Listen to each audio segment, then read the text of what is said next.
Are churches asleep about the soon return of Jesus? Are they ignoring what is happening in this world right before their own eyes? Are they choosing to worry more about being like the world rather than preparing for what's coming? We know that you think they are because you told us so in a recent poll on our channel. 4,000 people responded and only a quarter, or in other words, 25%, thought their church was awake regarding the return of Jesus. In fact, 1/3 told us they don't even attend church at all because of this issue, this sleepiness issue. Those are amazingly sad statistics. So, are all you folks out there right? You bet you are, because Jesus prophesied this would happen. In the parable of the 10 virgins, Jesus told us that right before his return, the entire church will be asleep. He stated it this way: "Then the kingdom of heaven shall be likened unto 10 virgins who took their lamps and went out to meet their bridegroom." Jesus tells us they were the entire kingdom of heaven and they were waiting for their bridegroom. That is the church. Jesus continued, "Now 5 of them were wise and 5 were foolish." That's Matthew 25, 1-2. So not only are they those attending our churches, Jesus tells us that half of them are wise in his opinion, but half, a full half, 50%, are foolish. Jesus then drops the bomb in verse 5. "But while the bridegroom was delayed, they all slumbered and slept." Jesus tells us everyone who thinks they're a Christian is asleep right now. Everyone is asleep. Denomination presidents, pastors, seminary professors, even you and me. Jesus said we're all snoozing. That's a pretty upsetting statistic. Even more disturbing are Jesus' words that the foolish virgins, who make up 50% of those currently attending our churches, will have the door of heaven slammed shut on them. In other words, they're going to hell and they don't realize it. Look at your congregation on Saturday or Sunday. Half of them are likely not saved. Obviously, this is the issue of our lifetime. It isn't the U.S. elections or even what's happening in Israel. It's what is happening in the souls and minds of churchgoers all over the world. We know you have a big heart for this issue because I see your posts on social media striving to convince others to wake up. But they haven't worked, have they? Social media isn't the answer for the wake-up call. These are the primary reasons that Pastor Jake McCandless, Marquis Lachlan, and I formed the nonprofit ministry Last Days Overcomers to help reach the lost, the foolish virgins, and to wake up the wise believers, doing both before it's too late. We have launched our new website, lastdaysovercomers.org, to keep you informed about our efforts, and there's a link to it down in the description. While you're there browsing around, download our free ebook that we made available on the site, 10 Signs the Last Days Have Already Begun, written by yours truly and Pastor Jake. We want everybody to have it for free. And to talk about this problem of the church being asleep and what you and I can do about it, we have Pastor Jake McCandless as a guest, lead pastor of Epic Church, to speak about this from a pastor's perspective. So Jake, welcome to our video. We're so glad you're here because, most of us aren't pastors, so we just don't have that perspective. And I think you talking about your perspective as a pastor and your perspective from helping pastors in churches all over the United States, because I know that's something that you do, is going to be very helpful. How big a problem do pastors think that this sleepiness of Christians is? How big a problem is that? Well, I think pastors think it's a huge problem, but I don't think they would say it's sleepiness. I think they should say it's sleepiness, but I think the problem lies in the symptoms. So I had a good friend who was a pastor, 3 kids, and his kids were sick. Like it seemed like every week. They're going to the doctor. Symptoms are being treated. They're trying to figure out what's going on. This went on for years. Well, eventually he moved. And as he moved, they found out that house was covered in mold. And so they were sick because of the mold that kept, that was there, and that they kept getting sick. But the doctors kept treating the symptoms and, not finding the root of it. And I think that's really where we are with this. I think majority of pastors are seeing the symptoms, or dealing with the symptoms, are frustrated with the symptoms. My friend, I remember, he's like, I'm at my wit's end. My kids just stay sick. And I feel like that's where we are as pastors, but we don't see the sleepiness. And I think that's a missing link there. And I think that's why what we're doing with Last Day Overcomers is so important. And this frustration has been revealed in many different ways. One of those is Lifeway did a research study, a survey with pastors last year, and they asked, what's the number one problem that you face in regards to dynamics with people in your congregation? And they gave a list of options. And the majority, 75% of pastors clicked that it was lack of commitment or apathy was the number one people dynamic they struggled with. Now, when I saw that, I wasn't surprised, because back in 2018, through my ministry, Stand Firm, we did a survey very similar to that. And we took all of the answers that came in. Of course, they're worded a bit differently, but 98% of them could be put in that category of the number one struggle was apathy of the congregation, lack of commitment.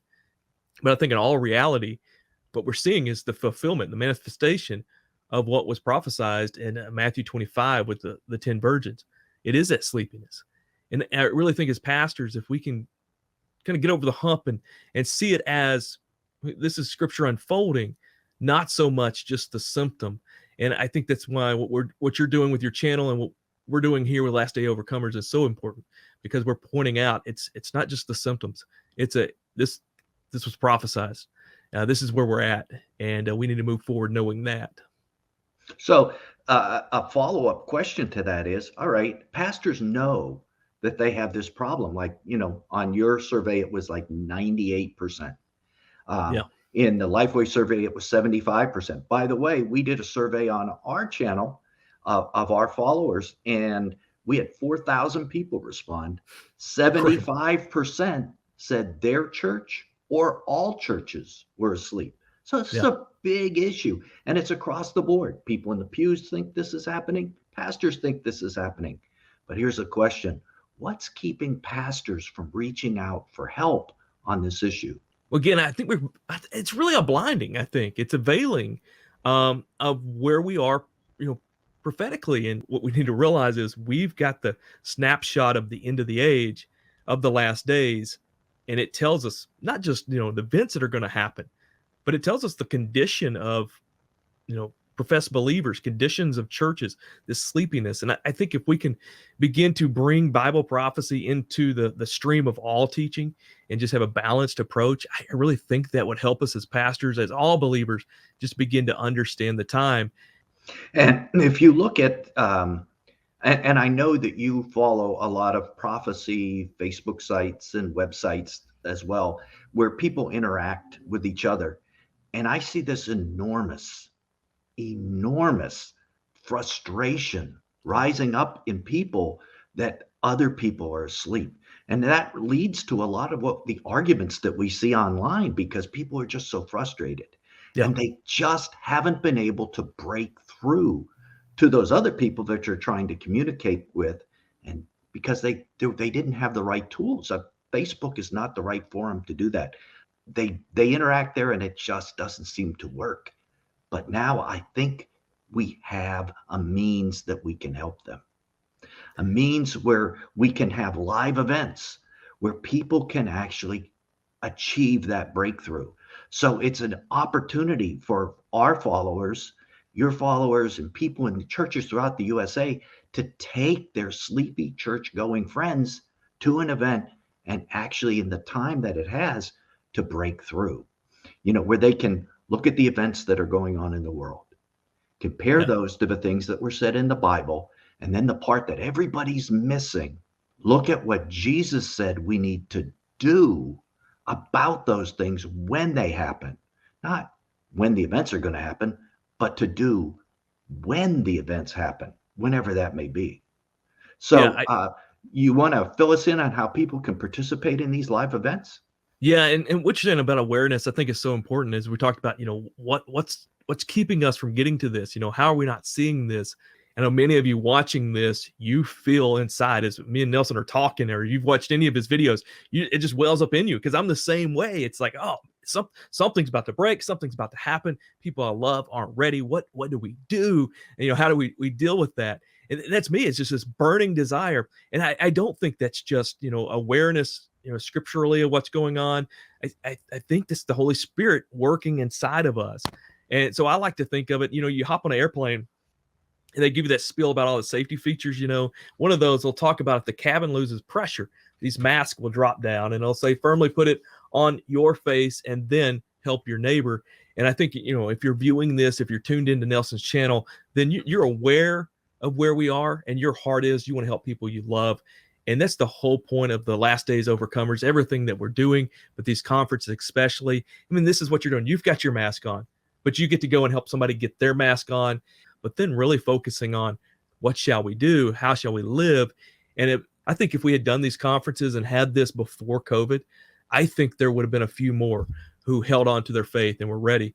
And so I feel like that's the opportunity that we have. But, we're just a small part of this. It's going to take everybody who is aware, everybody who has their face mask on, helping others. And so we want to do our part, but we want to encourage you to be a part of it as well.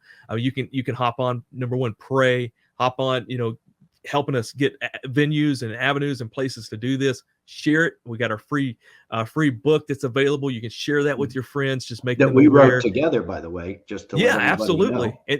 And then have the opportunity, to really be a part of it, because we can't do this. We can't get this ball rolling until we raise a certain amount of money. And that's, I think, I think we all could chip in a bit and make a big difference. And because what we envision is once we get the funding to do a few of these events, the ball is then going to be rolling and it begins to support itself.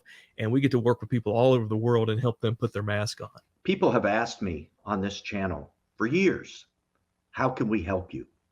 How can we give to your channel so that you can keep doing what you're doing? You may not realize this as a follower, but people are emailing me about this. I don't want to say every day, but almost every day. And I've always told you, not yet. This isn't the time we're doing all right on our own. Well, guess what? Now is the time. This is the effort. There's a link to a website, our brand new website, lastdaysovercomer.org. And it's down in the description. You can log on to that website. And while you're there, download that free ebook that we talked about and consider paying it forward. Not paying us back for things we've done, but paying it forward to help people who are asleep in the church right now, to wake them up. We know this is your frustration that you want to do that. And there's even a link where you can volunteer. Maybe you can volunteer at events to be an usher. Maybe you know something about accounting. We have all sorts of needs, video needs, accounting needs, things that you could help us with to be part of building God's kingdom, because there was never a more important time or effort to get behind, in our opinions, than this effort. Because frankly, other end time ministries aren't helping instruct people on what to do. Then when I say, till then, this is Nelson, and I'll see you there, I'll really see you there, because you'll be with us at these events.